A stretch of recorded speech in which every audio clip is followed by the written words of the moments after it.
by Tom Platz and what inspired him to build a big golden. I got chest down early on. I got legs down early on. Back, we're like, wow, how do you do that? How do I do it? I was a tugger. I was a strength athlete. I wanted to move big weights.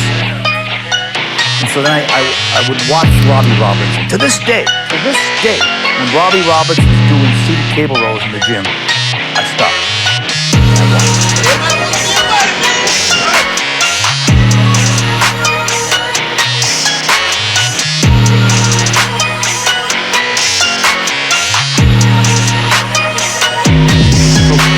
The way he does seated cable rows, the way he does T-bar rows, the way he does back training, there's art, there's a style, there's love, and I give my attention to that. I try to emulate that. Using my fingers and cocking my wrists like Robbie does. He doesn't know he does this, but I've watched him for years.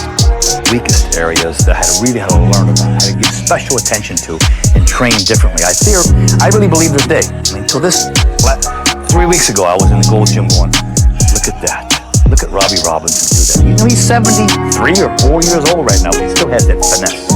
And then I watch that and I think about that. So if I think about body parts, then your weaknesses can become your strengths. They can.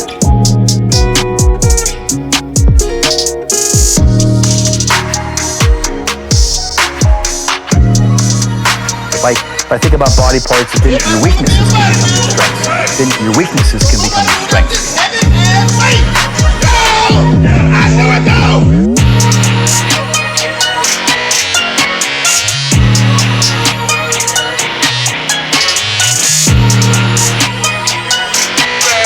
As you're getting your stretch, make sure that you lean all the way forward. And as you come back, you want to throw the chest forward and squeeze the back. During each and every exercise, I would advise using the pyramid principle, which means to start with a lighter weight and work your way up. Don't say, what can I do to make myself better? Will also allow the muscle enough time to warm up those heavy mass building sets that are ahead. 4 sets of 8 reps, and you should feel that lat burn. Muhammad Ali, one of my great heroes, had a great line in the 70s when he was asked, how many sit-ups do you do? He said, I don't count my sit-ups, I only start counting when it starts hurting. When I feel pain, that's when I start counting, because that's when it really counts. That's what makes you a champion. That's the way it is with everything. No pain, no gain. Some days the reps didn't matter. You went all out, forced one more rep, and found out where your limits really were. I said it before, I don't count reps. Who said I'm gonna fail at number 8 or number 10 rep? Who? You don't want to just pull the weight to you. The kid will pull the weight to you and lift your chest up. That contracts the whole back.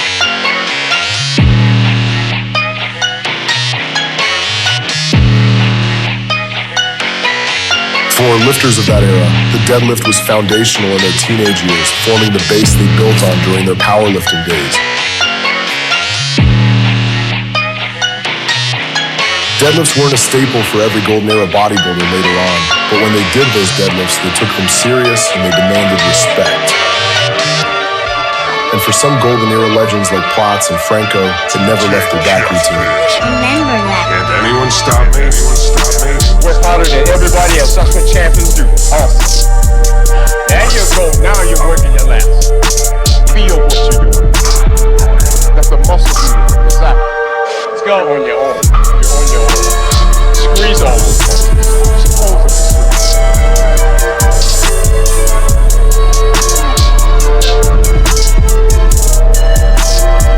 No machines, no assistance, just you and the bar on the floor. This was pure strength, the kind of strength that couldn't be faked. Few showed that better than Franco, a brutally powerful man of the golden era. For Franco, the deadlift wasn't just a lift, it was proof that real strength came from discipline, from mastering the basics, and from respecting the iron. Franco made impossible weight look ordinary. When I did deadlift, I feel like I can lift anything with this hand because I never liked straps. I wanted to do my deadlift no straps because I said if you do straps, it's like you becoming a robot. Now you're becoming an Iron Man. Only heavy training makes a guy win Mr. Olympia. There is nowhere out. Really, you want to look like Ron.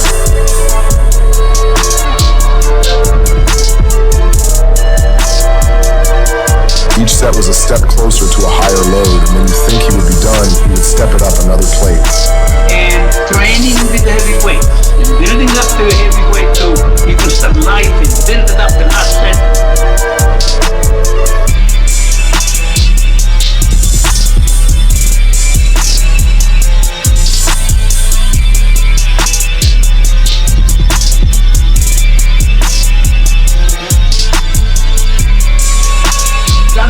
It's so good, and it's like the muscle grows according to what you do, and that looks as hard as what you do. You have to like train like run, heavy, strong. And I prefer doing pull downs to the front. It allows me to use more weight to get that extra flex at the end of each movement. In the golden era, lat pull-downs were never limited to just one grip. They rotated between three key variations. The wide, straight bar, to build width and make those lats flare out. Coolest DJ in the world. Reverse grip pull-downs, bring the lats and lower and deeper. And the V-bar pull-down, while allowing a stronger pull, heavier weight, and a powerful contraction through the middle of the back.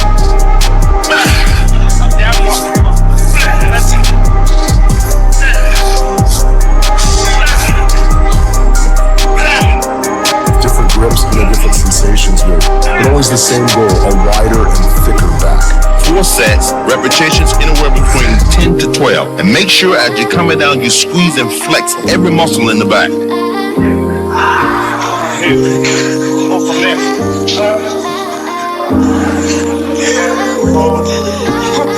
Halfway there.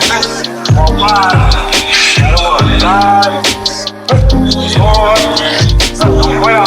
6,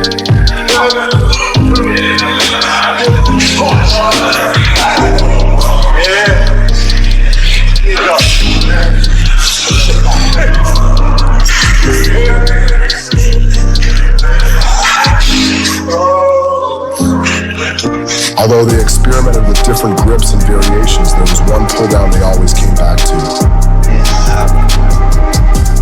The wide grip lat pull-down. This was part of the foundation, the movement that was key for building width. People will say, why did Arnold do pull-downs like this? And modern people today may claim it's poor technique, but they knew better, and their backs speak for themselves. The results don't lie. Look at their wide grip. With their hands set very wide across the bar, the goal was simple. Stretch the lats as far as possible and rock it back with full force, making the back grow.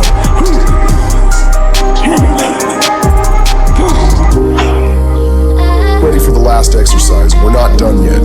Yeah, and then of course he loves to finish with pull-ups to the front and back. What a finisher. What I'm saying to you is it's better to do 10 reps perfect without weight than putting out weight and that the other people can see you lifting another 100-pound dumbbell. It's not important anymore. The full range of motion and feel that muscle. You do it incorrect. And when you do chin-ups incorrect, I watched them in Gold's Gym. What they did was too much chili because they tried to just get that out. It doesn't come. Sometimes I do a chin-up and I stayed up and I hung for a while. Hang, until the muscle is fatigued. And then I go all the way down and stretch. And you kill the muscle. I won't always be doing the impossible with my physique. I always want to be able to create it and make it look different. And I know the exercises. I've been in this business, well, 50, 60 years. So I know exactly what to do if I want. If I'm working with someone to get up out of the gym, hit the back muscle. You have to be like that. So that you got an upper back arc. As the weight is pulling you forward, you pull it and lift yourself up. That contracts the whole back. It makes it look like a heart. Combination of all of them. Just rhythm, power. Rhythm, power.